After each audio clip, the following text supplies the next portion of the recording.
That's what we want. We should. The bugs are just part of the fun of it, right? Let's do Angel, let's please repeat. So let's take a look at the autumn. So I think best things to let you guys do is kind of talk. What is the car that we've got? So yeah, we're in a different player house from last week, and we have got a Jeep Grand Cherokee Trackhawk.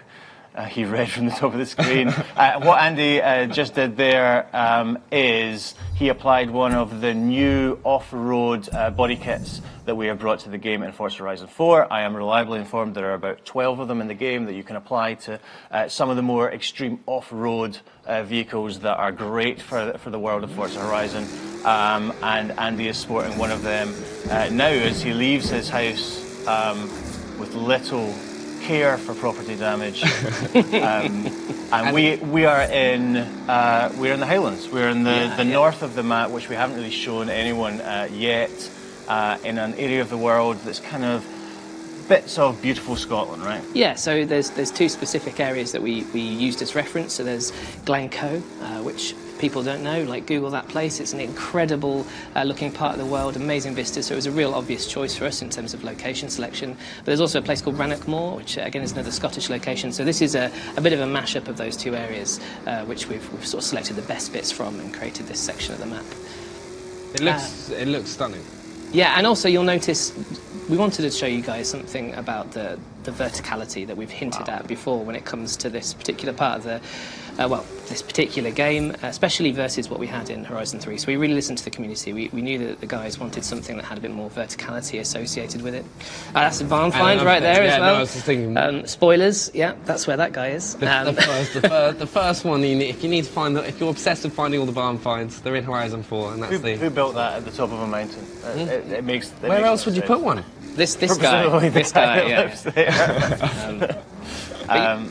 Yeah, and as Ben was saying, like much more vertical world than I think we've ever built before, which is great when you're showing off the Scottish Highlands and the Lake District. It really benefits from it, and I know our fans have been asking for more mountains, more mountain roads, switchbacks, and certainly this game delivers them, which is wonderful. Well, it's great with off-road vehicles as well. And I remember last week he promised something to the viewers, right? You said it's going to happen. All right, and it's taking a look at the world map for the first time, because like, you see it's a huge world. Like, can you talk us? It is a huge world, yeah. So we're going to show by popular demand the world map. So that's where we are, sort of northeast of the world. And as we move south, we're down into the sort of Lake District, which we showed you quite a lot of last week. You can see, I think this is a pretty full map. I think I'm right in saying that we've kind of unlocked a lot of stuff that's on the map there, and people will see, I think, the things that they're looking out for. I know a lot of people were asking about the Goliath and whether it was going to return. If you notice there, it has. A really cool thing I think we've done this time is, as well as the Goliath, we have a bunch of really massive routes. There's the Gauntlet, there was the, I've forgotten the name of the other one, the Titan is there as well. So there's lots of really big routes for people who like big routes in Horizon games, which is great.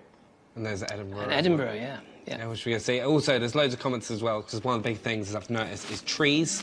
Right, so Ben, you'll be happy. People are agreeing with you in the comments. Are you lusty gaming? I love trees, Ben. Great. So you've got loads of tree lovers across it. It's not just me. It's not just me. I don't blame you. They do look incredible as well. But we're actually getting up to a bit that I think everyone gets really excited about in Horizon 4. It's a big part of the game. Showcases. So Ben is going to leave us for a little bit now. Yep. And we're going to be joined by Aaron, who's going to talk us through showcases. So thank you very much for talking to us about trees, Ben. But thank you, Aaron, for joining us. And can you just tell us a little bit about showcases in Horizon 4? Yeah, certainly. So for those people that don't know what showcases are, they've been a pillar of the Horizon games up until this point. And what we've done in Horizon 4 is push them to the next level with what we've got, using what Ben mentioned earlier in terms of like the verticality compared to Horizon 3. It's going to make a big difference. No, I'm pretty excited as well, because I've always wanted to know, is one of the things, what's kind of your thought process of kind of going into making these showcases? Well, we always say at the start of a Horizon game, and definitely at the start of Horizon 4, like, where do we go with the showcases? You know, how can we top what we did last time? I think we had some great showcases in Horizon 3. And there was some head scratching at the start of Horizon 4, like, what can we do? I think that the showcases we've got in the game, and we showed one at E3, we're going to show another one now, and I don't think we're going to show any more until the game is out, and we'll allow people to find them for themselves. But I think that the showcases we've got in this game are just spectacular, and you said earlier, like, they turned the whole formula up to 11, as I think we'll see now with the behemoth. Right, let's get into it. I'm kind of, because I saw a little bit of this earlier, and I was like, I think it's the first reaction you always have. You just kind of like scream, like, whoa. It's like when when like the music comes. So presumably nobody knows exactly what we're going to be racing just yet, and it's revealed here in this sort of pre-race cinematic. And obviously, at the top of a mountain in Scotland, it is a hovercraft. It is a hovercraft, the perfect natural habitat of the hovercraft. So showcases are quite challenging from like a dev point of view, and like this one, we spend months on them really, and they go around like all the different teams. So from working on it, I'll go away and then come back to it, and VFX have been on it, or cinematics have done some bits at the start of the race and stuff. So it changes as it goes on, and with all of that, it's really. It is really a team effort for these big showpiece events that we have. It must be really exciting with seasons as well, just kind of like seeing them. So, right, shall we kind of get straight into it? Don't crash this time, Andy. Right, right, there's the. Right. Also, guys, remember, if you have any questions about showcases, do drop them in the chat as we kick this one off. Right, so do you want to talk us through it a little bit? Yeah, certainly. So we've started up at the top of the mountain, as we saw, and we're coming down into this beautiful valley. Big slow-mo jump there towards the viaduct. We had a previous route for this, was down by the lakes, which is the general direction we're heading. But in true Horizon style, there wasn't enough. It wasn't down a mountain. It needed some extra special sauce on it, and throwing a hovercraft and this wonderful Toyota truck down the mountain. Because we've all thought at one point, what would it be like to race a hovercraft exactly. down the mountain? And now we get to find out. Bit of inside baseball, actually. The hovercraft was actually, we built it for Horizon 3, and we had an idea for a showcase using it in that game, which we just never really got it to work, I guess, is the thing. And it was really only when we sort of started playing. Oh, that's nice. When we started like playing around with it in this world, again, you know, like around this sort of area of the world in particular, that it started to really come together, and obviously making it smash through lots of stuff, that worked as well.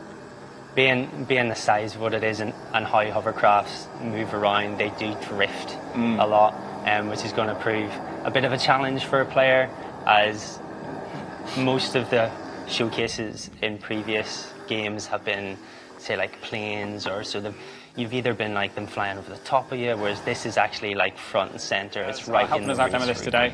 When the game launches on October 2nd, you'll be able to join with up to 72 people on a server. We don't quite have that many here now. We don't have that many people that can stop fixing bugs and finishing up the game to come and give us that time. So we've got a few guys here with us now who are going to help us to demo the game. As I was saying earlier, drivatars were great in races, and you can still absolutely race against drivatars in races. But when you're in the open world, there's an emergent fun and a character that real people can bring that you just can't create with an AI. On last week's show, if any people tuned in for that, you know, we spent a long time just chasing sheep around a field and trying to herd them up onto the white horse. We'd never be able to make an AI system that could like authentically recreate that experience, but in Forza Horizon 4, as you're driving around, those emergent experiences just happened. Even now when we're playing in development. I think we just got to point something straight away as well. So there's that auto ghost feature, isn't there? Yeah. So Ben, do you want to talk about that? Yeah, cool. So auto ghost is this really awesome way of just making our online world feel kind of super welcoming to everybody. Because one of the things that is not nice when you go online is people crashing into you, is kind of people griefing you if you're trying to be still or take a photo or something like that. So what AutoGhost does is it says if somebody is not your friend, is not in your convoy, and you kind of haven't allowed it, they can't brief you at all. You will just pass straight through them. So it's just kind of one of those things that kind of makes it more accessible. Because I think that's been one of the biggest questions that I've seen being asked, is that shared world and then offline. So it's just kind of creating that barrier between the two. Yeah, it's just trying to kind of bring the friction and bring the barriers right down. Really cool thing about AutoGhost, we've just done a speed zone there, but one like kind of massive piece of community feedback that we got was traffic in drift zones and speed zones. Like regularly people giving us grief about how bad they are. And I will hold my hands up, it does get annoying if you're nailing the perfect drift and you smack headlong into a traffic car. So we've used the same system to ghost out the cars when you're doing the speed zones and the drift zones. So you can kind of perfect those zones to kind of get the perfect experience and nail the drifts and get those kind of like really high scores that you want to. So also, offline mode and shared world, it's seamless like transition between them. Can you tell us a little bit more about it?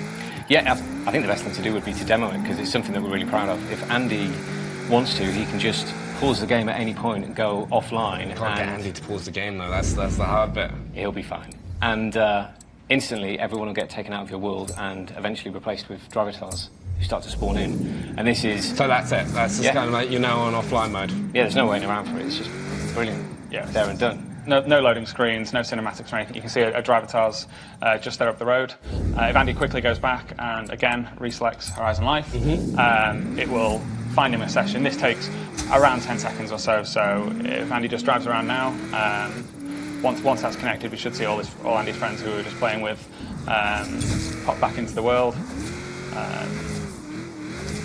Just give that a second. Yeah. But while we're waiting for that as well, does Abshit just ask, can you turn off auto ghosting in a private lobby?